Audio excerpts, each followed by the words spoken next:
Hari ini sidang perdana dakwaan kasus korupsi minyak goreng berlangsung. Sidang ini menghadirkan kelima tersangka yaitu Lin Che-wei, Indra Sariwisnuwardana, Master Parulian, Stanley MA, dan Pierre Togar Sitanggang. Dalam sidang perdana yang berlangsung sejak pukul 10.30 pagi tadi, kelima tersangka didakwa atas dugaan korupsi pemberian fasilitas ekspor minyak sawit mentah atau CPO. Atas kasus ini, tersangka diproyeksi merugikan negara hingga 20 triliun rupiah. Sebelumnya sidang perdana korupsi minyak goreng dijadwalkan pada 24 Agustus silam. Namun agenda ini ditunda selama 7 hari karena kondisi kesehatan hakim yang kurang baik.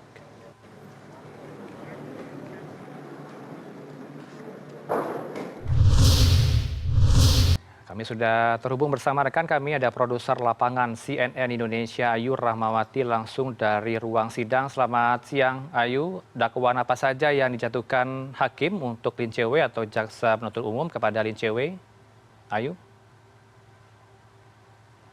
Selamat siang Heranov, betul sekali hari ini merupakan sidang perdana dari dugaan kasus korupsi minyak goreng yang melibatkan 5 orang tersangka. Dan sebelum kita membahas bagaimana dakwaannya, saya ingin mengulas sedikit siapa saja kelima orang tersangka ini. Dan tersangka pertama adalah Lin Che-wei yang merupakan penasehat kebijakan atau analis pada Independent Research and Advisory Indonesia atau IRAI.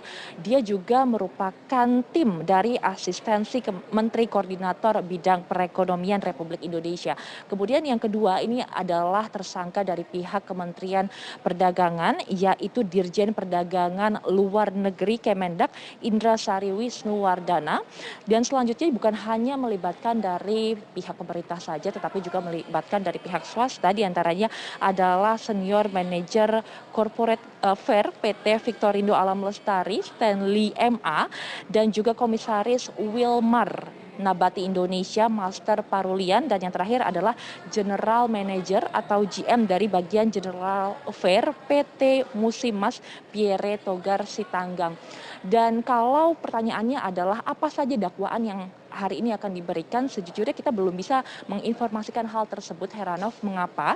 Karena jadwalnya yang diberikan adalah persidangan hari ini dimulai pukul 9 pagi. Namun menurut pantauan tim kami sejak pukul 10.30 tadi baru saja kelima tersangka datang ditemani dengan kuasa hukumnya. Dan hingga saat ini kurang lebih saya melaporkan pukul 11.30 sebenarnya sudah lengkap dari pihak tersangka, kemudian dari kuasa hukum serta jaksa penuntut umum. Namun sidang ini belum bisa dilaksanakan karena dari pihak hakimnya ini belum memasuki ruangan, dan kita masih menunggu hakim untuk bisa langsung memasuki ruangan dan memulai sidang perdana hari ini. Dan ini adalah kasus yang juga merugikan negara dengan jumlah yang cukup fantastis, Heranov, hingga 20 triliun rupiah. Apa sebenarnya dugaan dari para tersangka atau terdakwa pada hari ini? Mereka disinyalir membuat pemufakatan jahat atau persetujuan untuk meloloskan para eksportir minyak goreng yang sebenarnya ini tidak memenuhi persyaratan. Jadi mereka disinyalir memainkan atau merekayasa perizinan agar bisa meloloskan para eksportir CPO atau minyak sawit mentah dan juga turunannya. Padahal sebenarnya harganya ini tidak sesuai dengan harga yang telah ditetapkan oleh pemerintah atau dari basic obligation yang ditetapkan. Dan juga Heranov, yang bisa saya informasikan adalah bagaimana proses pendakwaan hari ini.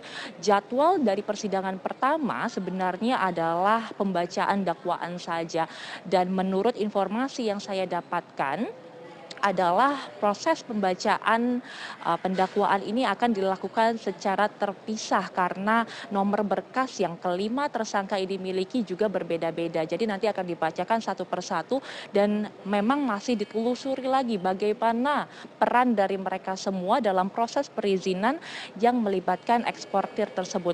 Kemudian juga Heranov, yang diduga dari para terdakwa hari ini adalah mereka dianggap memperkaya dirinya sendiri atas perizinan-perizinan yang mereka lakukan sebelumnya dan juga memperkaya pihak-pihak tertentu yaitu pihak-pihak swasta. Ini juga sebenarnya sempat diutarakan dari pengacara salah satu terdakwa yaitu LCW. Ia mengatakan bahwa sebenarnya dalam proses persidangan yang masih akan berlangsung selama beberapa waktu ke depan ini, ia akan turut membawa nama-nama yang diduga terlibat dalam kasus dugaan korupsi minyak goreng ini. Sehingga memang kalau kita melihat efeknya ini cukup signifikan. Beberapa waktu lalu kita sempat mengalami kelangkaan minyak goreng dan juga harga minyak goreng di pasaran ini tidak terkendali. Heranov.